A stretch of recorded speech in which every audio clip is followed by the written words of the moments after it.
छात्रों, इससे पहले मेरे चैनल को सब्सक्राइब कीजिए और बेल आइकॉन पर क्लिक कीजिए। इससे मेरे सभी वीडियो का नोटिफिकेशन आपको मिल जाएगा। नमस्ते छात्र, हिंदी के तासिका में आपका सभी का स्वागत है।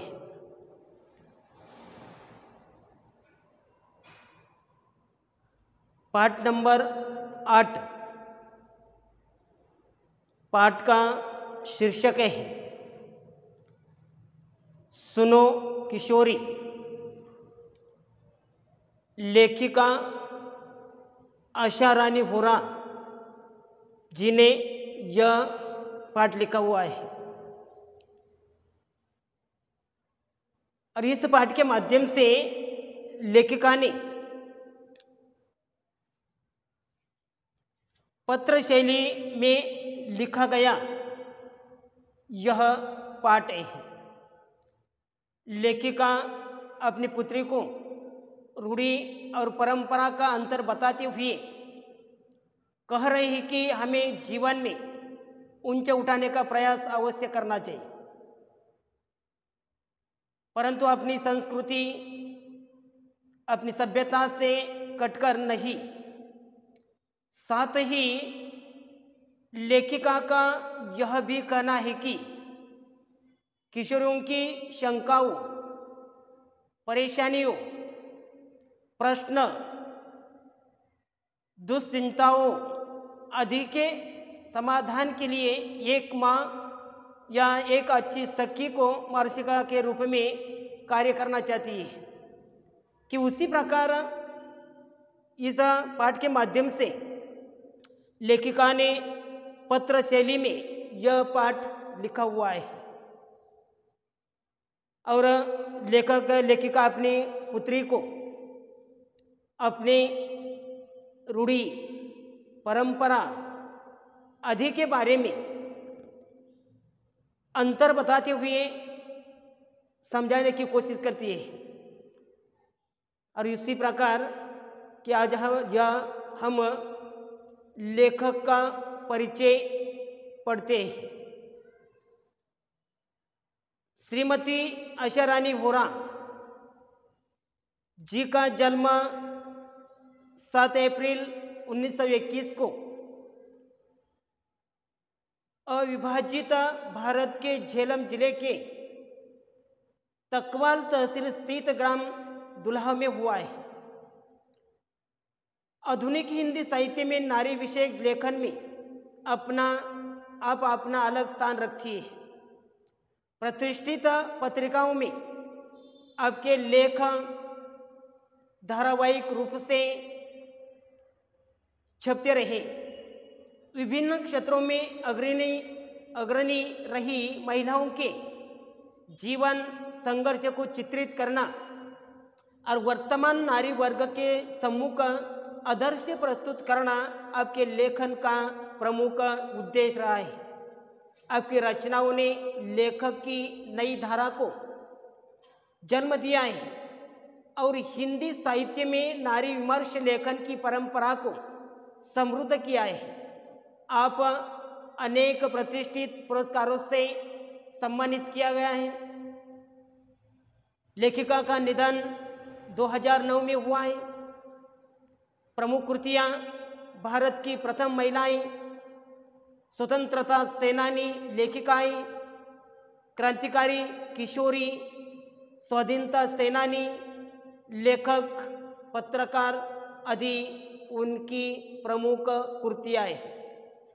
विधा परिचय अनेक साहित्यकारों, महान राजनीतिकों द्वारा अपने परिजनों को भेजे गए पत्रों ने तत्कालिक साहित्यिक, सामाजिक, राजनीतिक, सांस्कृतिक स्थितियों का लेखा जोखा प्रखरता से प्रस्तुत किया गया है।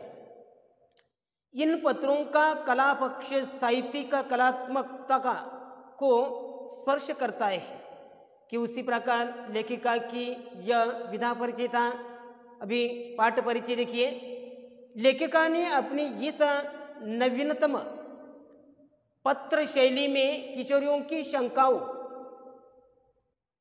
प्रश्नों एवं दूषित चिंताओं का समाधान एक माँ, अंतरंग सहेली और मार्गदर्शिका के रूप में किया है।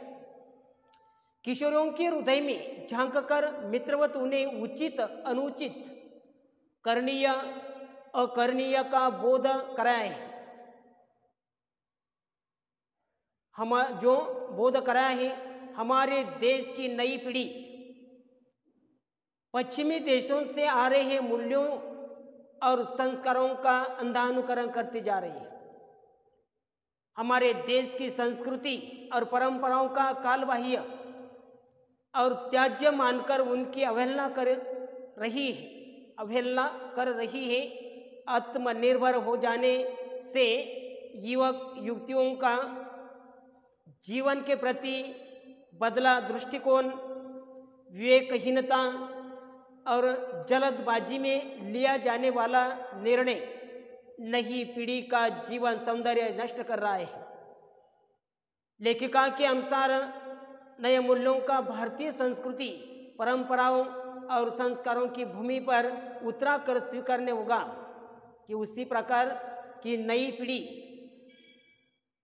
की किशोरियों के हृदय झांककर मित्रवत उन्हें उचित अनुचित, करणीय अकरणीय का बोध कराया है। हमारे देश की नई पीढ़ी जो पश्चिमी देशों से आ रहे मूल्यों और संस्कारों का अंधाकरण करती जा रही है।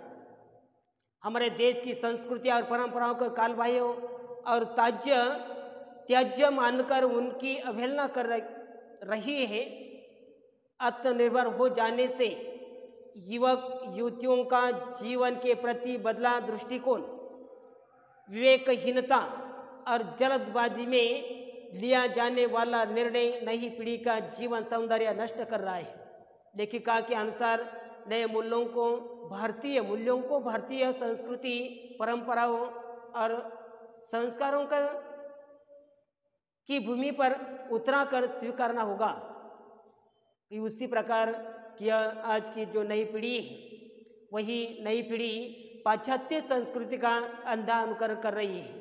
और इसीलिए लेखिका ने जो अशरानी होरानी के अपने पत्रों के माध्यम से कि सुगंधा को उसने पत्र लिखा है और पत्र में कि अपने भारतीय संस्कृति, संस्कार के आदि मूल्यों का पत्रों के माध्यम से समझाने की कोशिश कर रही है। और इसलिए इस पत्र के माध्यम से लेखिका ने बताया है। तो देखिए, सुनो सुगंधा, तुम्हारा पत्र पाकर खुशी हुई। तुमने दो तरफा अधिकार की बात उठाई है, वह पसंद आई है। बेशक जहाँ जिस बात से तुम्हारी असहमति हो, वहाँ तुम्हें अपनी बात मुझे समझाने का पूरा अधिकार है। मुझे खुशी ही होगी तुम्हारे इस अधिकार प्रयोग पर। इससे राह खुलेगी और खुलती ही जाएगी। जहाँ जहाँ कहीं कुछ रुकती दिखाई देगी, वहाँ भी परस्पर आदान प्रदान से राह निकाल ली जाएगी। अपने अपनी बात कहने सुनने में बंधन या संकोच कैसा? मैंने तो अधिकार की बात जो पूछी थी कि मैं उसे बेटी की माँ हूँ, जो जीवन में ऊंच उठाने के लिए बड़े ऊंच सपने देखा करती है। आकाश में अपने छोटे छोटे डैनों का चौड़े फैलाकर, डैने यानी पंख किया, डैनों का चौड़े फैलाकर धरती से बहुत ऊंचाई में फैले इन डैनों का यथार्थ से दूर समझाकर मैं भी काटना नहीं चाहती केवल उनकी डोर। यथार्थ यानी सच्चाई, वास्तविकता करना, उनकी डोर मजबूत करना चाहती हूँ कि अपनी किसी ऊंची उड़ान में वे लड़खड़ा न जाए, इसलिए कहना चाहती हूँ कि उड़ो बेटी उड़ो, पर धरती पर निगाह रखकर। कहीं ऐसा न हो कि धरती से जुड़ी डोर कट जाए और किसी अनजाने अवंचित यानी अवंचित स्थल पर गिरकर डैन क्षत विक्षत हो जाए। ऐसा नहीं होगा, क्योंकि तुम एक समझदार लड़की हो। फिर भी सावधानी तो अपेक्षित ही है। यह सावधानी का ही संकेत है कि निगाह धरती पर रखकर उड़ान भरी जाए। उस धरती पर तो तुम्हारा आधार है, उसमें तुम्हारे परिवेश का, तुम्हारे संस्कार का, तुम्हारी सांस्कृतिक परंपरा का, तुम्हारी सामर्थ्य का भी आधार जुड़ा होना चाहिए। हमें पुरानी जर्जर रूढ़ियों को तोड़ना है, अच्छी परंपराओं को नहीं। परंपरा और रूढ़ी का अर्थ समझते हो ना तुम? नहीं तो इस अंतर को समझने के लिए अपने संस्कृति का आधार, परंपरा और रूढ़ी का अर्थ समझाती हो ना तुम? नहीं तो इस अंतर को समझने के लिए अपने संस्कृति का आधार में संबंधित साहित्य अपने कॉलेज पुस्तकालय से खोजकर लाना, उसे जरूर पढ़ना। यह आधार एक भारतीय लड़की के नाते तुम्हारी व्यक्तित्व का अटूट हिस्सा है, और इसलिए बदलते वक्त के साथ समय के नए मूल्यों को भी पहचान कर हमें अपनाना है। पर यह पहचान शब्दों को रेखांकित करो।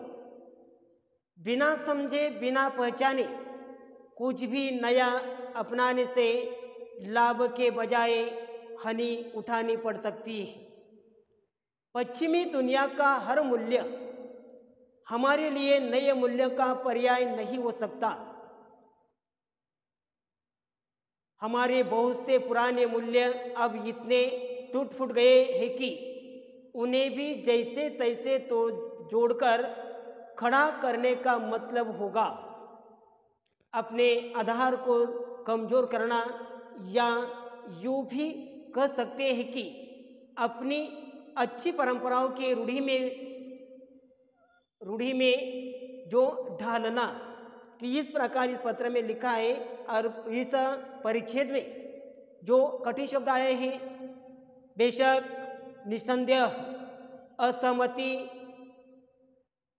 राय न मिलना, परस्पर आपस में आदान प्रदान, लेना देना, डैना पंख, यथार्थ, सच्चाई, वास्तविकता, अवंचित जिसकी इच्छा न की गई हो, क्षत विक्षत, बुरी तरह से घायल, लहू लुहान, अपेक्षित जिसकी आशा की गई हो, सामर्थ्य, योग्यता, शक्ति, जर्जर जो कमजोर न होकर कमजोर वो बेकार हो, रूढ़ी अटूट न टूटने वाला।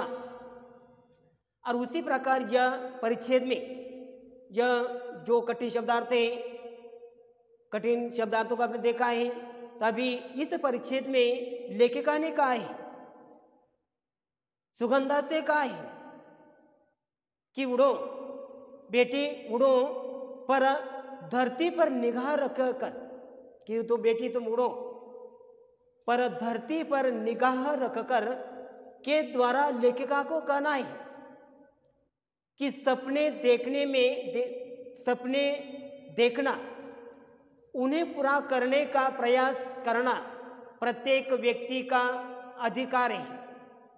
परंतु हमें अपनी महान सभ्यता, अपनी संस्कृति व अपने जीवन मूल्य को कभी भी नहीं भूलना चाहिए।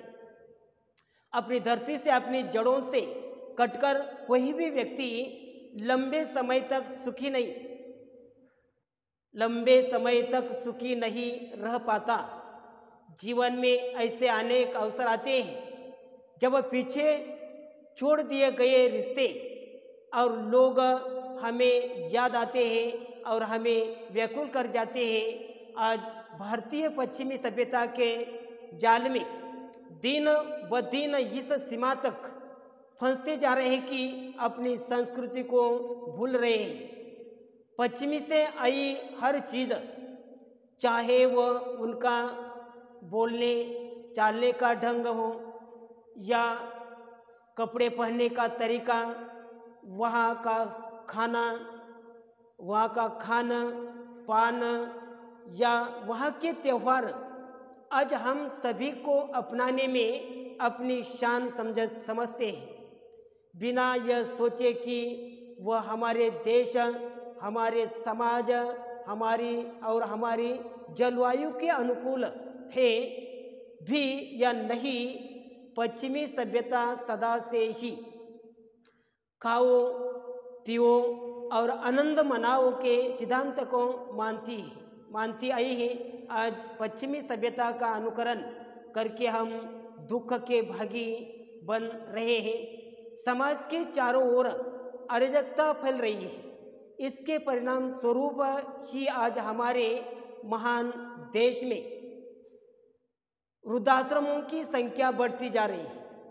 हमें पश्चिमी सभ्यता का आकर्षण छोड़कर अपनी संस्कृति, परंपराओं और मूल्यों का अनुकरण करना चाहिए। और उसी प्रकार इस पद जो परिचित के माध्यम से कि लेखिका ने अपनी सुगंधा बेटी को उसने कहा है कि उड़ो बेटी उड़ो, पर धरती पर निगाह रखो कि इसने ही किधर भी चले जाए, लेकिन धरती की ओर निगाह रखना ही चाहिए।